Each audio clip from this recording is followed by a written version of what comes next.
Salut les amis, j'espère que vous allez bien. On en est maintenant à la 4e édition de notre série Astuces Langues. Je suis à présent à Syros et plus précisément à Hermoupoli en grec, qui est la ville d'Hermès d'ailleurs et la capitale à la fois de l'île de Syros et des Cyclades. Alors c'est très intéressant parce que c'est une ville qui a l'air beaucoup moins touristique. On vient d'arriver et en plus dans le ferry, l'étape avant c'était Mykonos, donc je vous laisse imaginer la faune qu'il y avait dedans et le bordel qu'il y avait dans le bateau. Et là, ça va beaucoup plus calme. Et aussi, ce qui est très intéressant, c'est qu'on sort vraiment de l'architecture des Cyclades avec les maisons blanches, avec les volets bleus. Ça ressemble plus à une grande ville.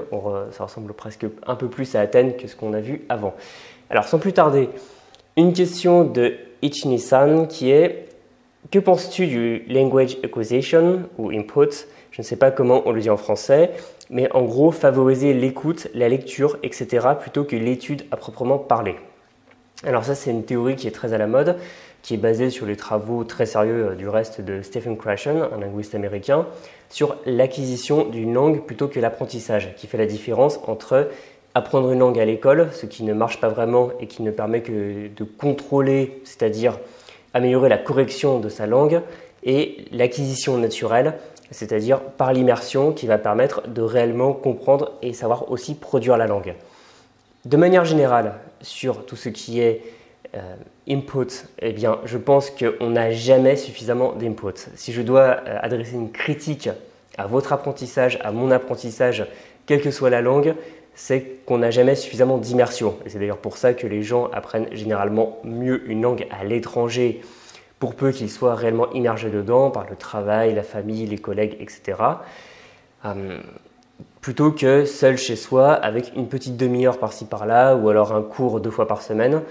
Tout vient par l'immersion.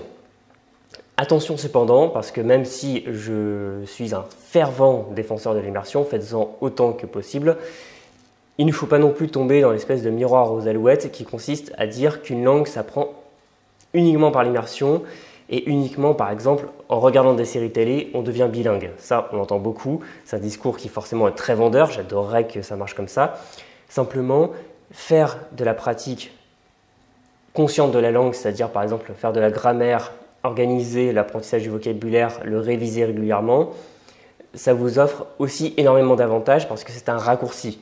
Par exemple, quand vous voyez une règle de grammaire, vous n'avez pas besoin forcément de la déduire de la langue, même si le cerveau humain est très fort pour les déductions. Vous avez la règle et vous allez après, par l'immersion, vous dire « Ah, je connais cette règle, je comprends cette phrase » et ça va aller plus vite. Donc, pour répondre sur l'immersion, il faut en faire énormément, que ce soit la lecture, que ce soit l'écoute, parler avec des gens, entendre des gens discuter, vraiment écouter la radio, regarder des films, lire des livres, lire des sites internet, je sais pas, jouer à des jeux vidéo, écouter des chansons. Tout ce qui va toucher à l'immersion dans une langue est bon à prendre, donc faites-en et créez-vous ce que l'on appelle une bulle d'immersion. Attention cependant à ne pas tomber dans le travers qui consiste à se dire que juste avec de l'immersion, juste en regardant la télé, on va apprendre une langue. C'est quand même un peu plus compliqué et surtout, même si c'est théoriquement possible, on prend quand même un sacré raccourci en ayant un apprentissage conscient et efficace et optimisé. Donc, continuez sur l'immersion, mais ne vous laissez pas happer par cette espèce d'effet de mode sur le tout immersif qui, pour moi, ne fonctionne pas.